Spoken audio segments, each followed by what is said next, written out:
एक हॉस्पिटल है जहां पर लगभग 14 साल की एक लड़की एडमिट है।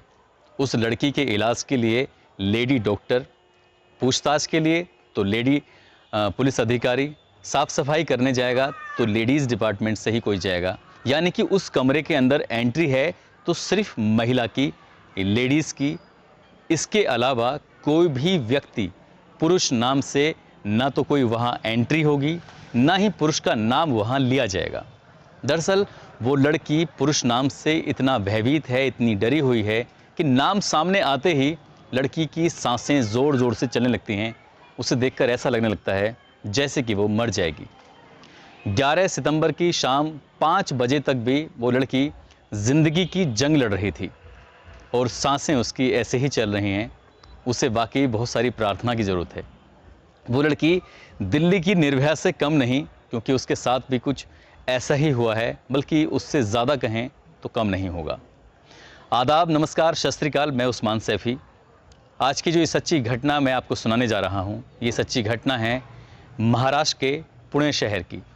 दरअसल यहाँ का एक थाना है बनवाड़ी, और इसी थाने क्षेत्र में रहने वाली एक लड़की जिसकी उम्र 14 साल है। उसके माता और उसके पिता किसी नर्सरी में नौकरी करते हैं, काम करते हैं, पेड़ पौधों की रखवाली उनको तैयार करते हैं।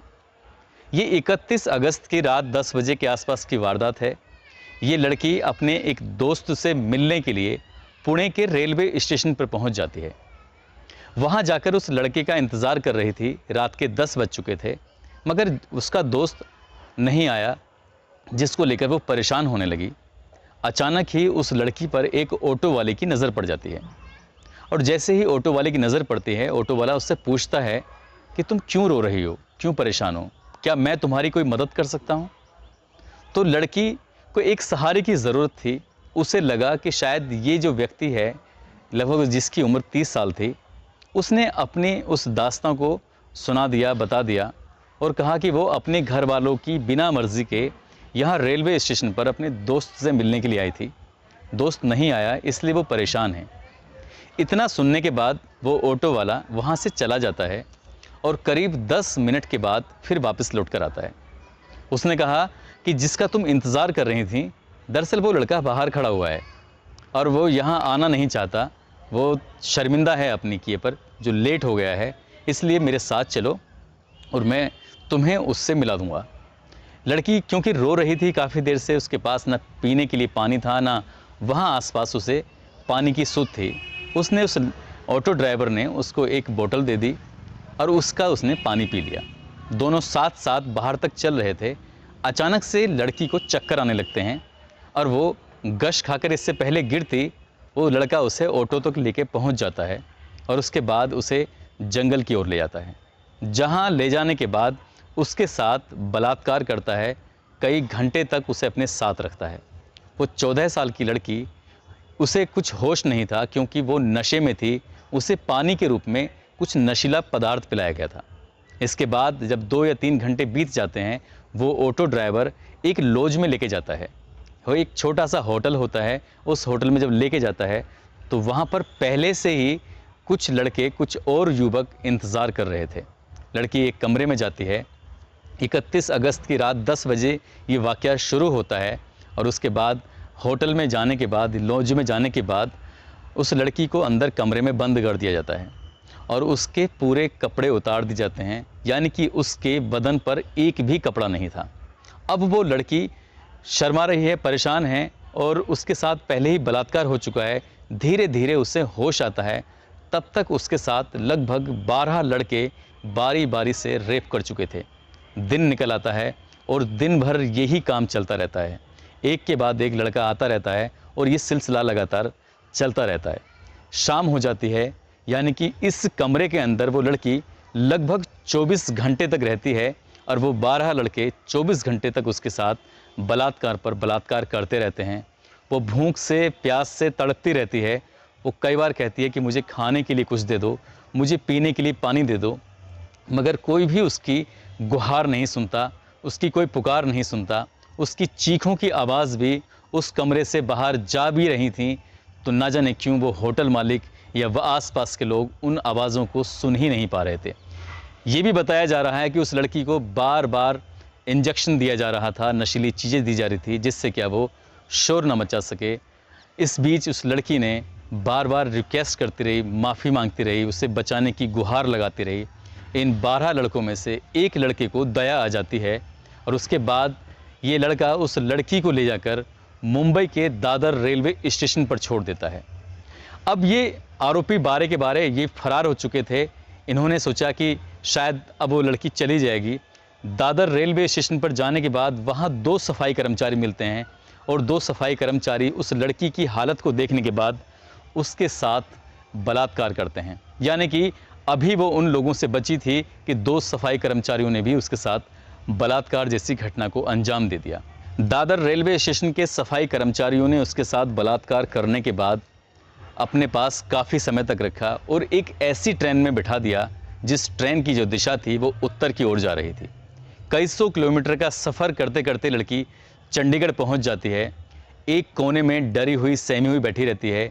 इस बीच न जाने कितने लोग आते हैं जाते हैं, मगर किसी भी व्यक्ति की नज़र उस लड़की पर पहुंची ही नहीं।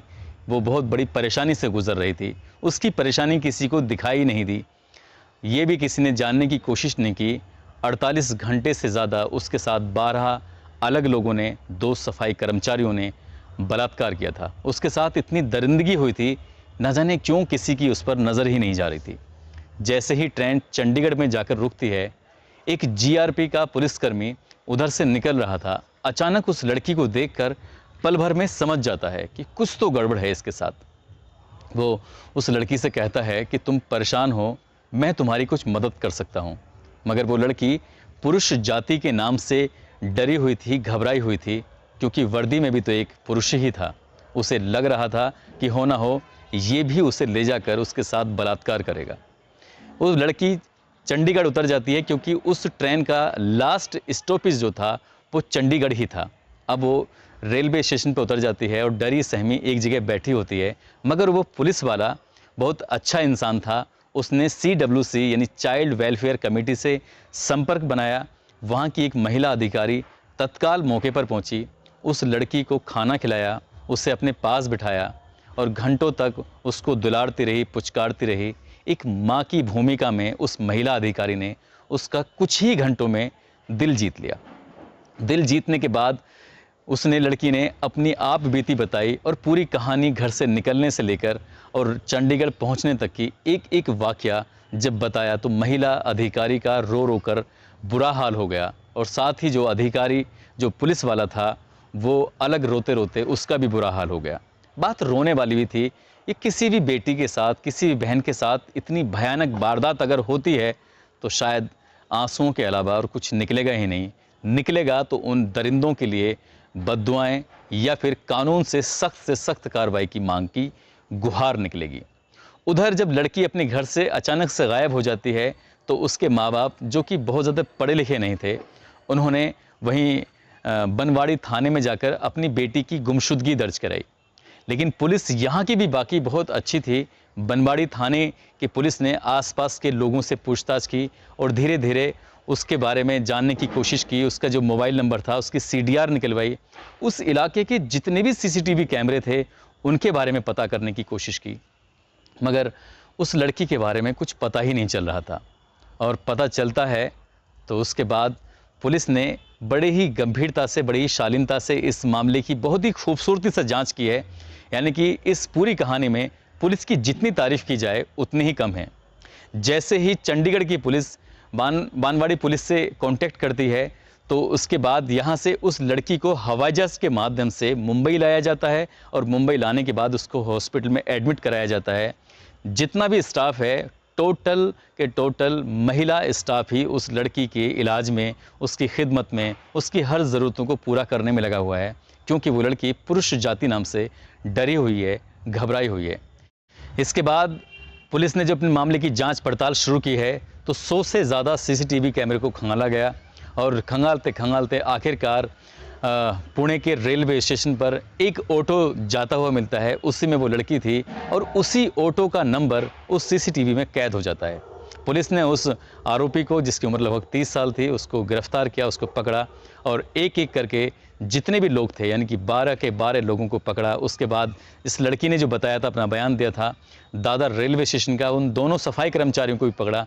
फिलहाल पुलिस ने अभी तक इस मामले में 16 आरोपियों की गिरफ्तारी की है, जो इस केस से सीधे-सीधे तौर पर जुड़े हुए हैं।